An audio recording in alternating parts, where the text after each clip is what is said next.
قربانی کو جو ہے سنت ابراہیمی کیوں کہتے ہیں؟ یعنی قربانی کا فریضہ ہم انجام دیتے ہیں، لیکن ہمارے معاشرے کے اندر سنت ابراہیمی کا لفظ استعمال ہوتا ہے۔ یہ لفظ جو ہے حدیث مبارکہ سے لیا گیا، رسول کریم صلی اللہ علیہ وسلم کی زبان مبارک سے جاری ہوا کہ جب رسول کریم صلی اللہ علیہ وسلم کی بارگاہ میں صحابہ اکرام کی جماعت آئی اور عرض کی کہ یا رسول اللہ صلی اللہ علیہ وسلم یہ قربانی کیا ہے؟ اللہ کے رسول نے فرمایا یہ تمہارے والد ابراہیم علیہ السلام کی سنت ہے۔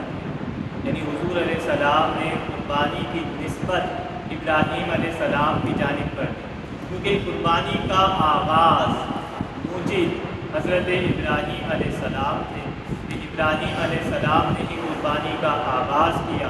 مشہور واقعہ ہے کہ جب آپ نے اپنے بیٹے کو پیش کیا، یعنی آپ دیکھیں وہ باپ جس نے اتنی عمر کے بعد ایک جو ہے بیٹے کو پایا، اللہ کی جانب سے جب حکم ملا تو آپ نے پس و پیش نہیں کیا، چور چرا نہیں کیا، آپ نے کہا لبیک، یہ رب تیرا حکم ہے، میں بیٹے کی جان کا نذرانہ پیش کرتا ہوں۔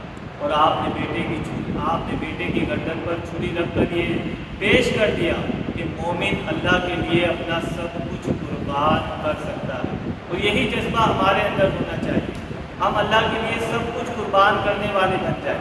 لوگ کہتے ہیں ہماری دعائیں قبول نہیں ہوتی، کیوں نہیں ہوتی؟ تم رب کی نہیں مانتے، تم رب کی ماننا شروع کر دو، وہ رب تمہاری دعائیں قبول کرنا شروع کر دے گا۔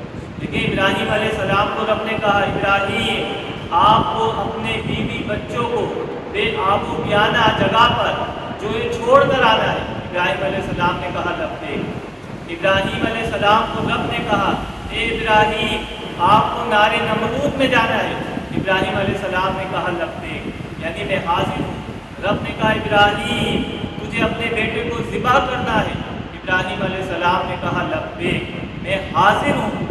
ابراہیم علیہ السلام رب کی مانتے رہے، پھر ابراہیم کا موقع آیا۔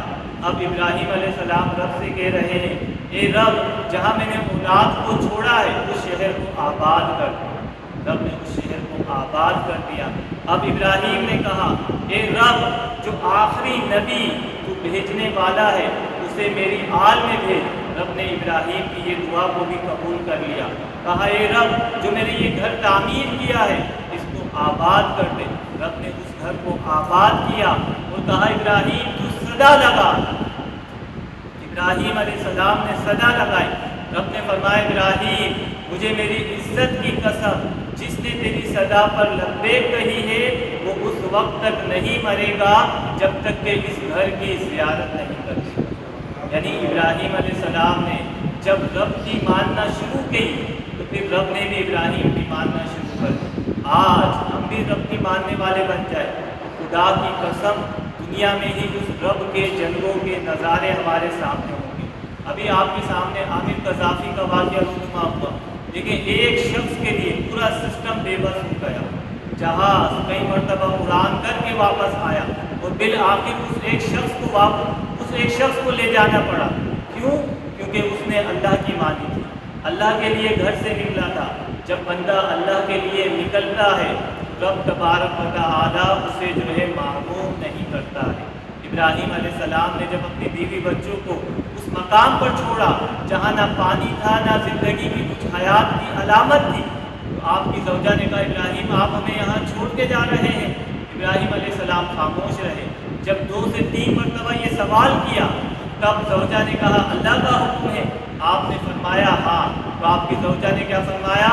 واللہ لا یضیعنا، تو پھر خدا کی قسم ہمارا رب ہمیں ضائع نہیں ہونے دے گا۔ پھر اللہ نے ایسا ہی کیا کہ اس جگہ کو آباد کیا اور حضرت ہاجرہ اور حضرت اسماعیل علیہ السلام کے ذریعے جو اللہ نے یہ پیغام دے دیا کہ جو میرے لیے سب کچھ چھوڑتا ہے میں اسے دنیا میں آباد کرتا ہوں۔